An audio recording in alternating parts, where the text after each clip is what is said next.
नवसारी शहर के सांडकुआ क्षेत्र स्थित मुख्य डाकघर को बम से उड़ाने की धमकी मिलने के बाद पुलिस और सुरक्षा एजेंसियां सतर्क हो गई हैं। ईमेल के माध्यम से डाकघर को उड़ाने की धमकी मिलने के बाद पूरे इलाके में हड़कंप मच गया। धमकी की सूचना मिलते ही नवसारी पुलिस तत्काल मौके पर पहुंची और मुख्य डाकघर परिसर की गहन जांच शुरू कर दी। बम डिटेक्शन एंड डिस्पोजल स्क्वाड की टीम को भी तुरंत घटनास्थल पर बुलाया गया। एहतियात के तौर पर फायर विभाग की टीम भी मौके पर पहुंचकर आवश्यक कार्रवाई में जुट गई। पुलिस ने डाकघर के सभी विभागों और पूरे परिसर की बारीकी से तलाशी ली। जांच के दौरान कोई भी संदिग्ध वस्तु बरामद नहीं हुई। हालांकि सुरक्षा के मद्देनजर पूरे इलाके में कड़ा पुलिस बंदोबस्त तैनात किया गया।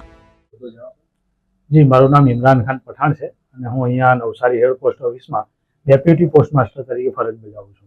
હાલ જે ઈમેલ આવ્યો હતો 3 મહિનાનો બીજી વાર ઈમેલ આવ્યો હતો બોમ્બનો, એને લઈને કઈ રીતે પોસ્ટ ઓફિસ દ્વારા તમારા દ્વારા પ્રિકોશન લેવામાં આવ્યું? આજ રોજ તારીખ 15મી જુલાઈ બુધવારના રોજ અમને અમારી વડી ઓફિસથી સવારે મેલ આવ્યો હતો લગભગ 11 વાગ્યાની આસપાસ અને એમાં બોમ્બ થ્રેટ પાસપોર્ટ ઓફિસ ખાસ તો પાસપોર્ટ ઓફિસ માટે હતો, પણ તે છતાંય અમે અમારા રીતે એમાં કાર્યવાહી ત્વરિત કરીને એસપી સાહેબને અને કલેક્ટર સાહેબને જાણ કરી છે મેલ થ્રી, અને એ લોકોએ ત્વરિત કાર્યવાહી કરીને એમની બોમ્બ સ્કોડ છે, બ્લોક સ્કોડ છે એ અને ફાયર ડિપાર્ટમેન્ટને બી અહીંયા અમારી હેડ પોસ્ટ ઓફિસ ખાતે હાજર રાખ્યા હતા અને એ બધાની હાજરીમાં અને અમારા સ્ટાફની હાજરીમાં મેં પોતે પણ બધી અમારી ઓફિસને સર્ચ આઉટ કરાવી છે, પાસપોર્ટ ઓફિસને સર્ચ આઉટ કરાવી છે અને તેમાં એવી કોઈ શંકાશીલ વસ્તુ અમને મળી નથી।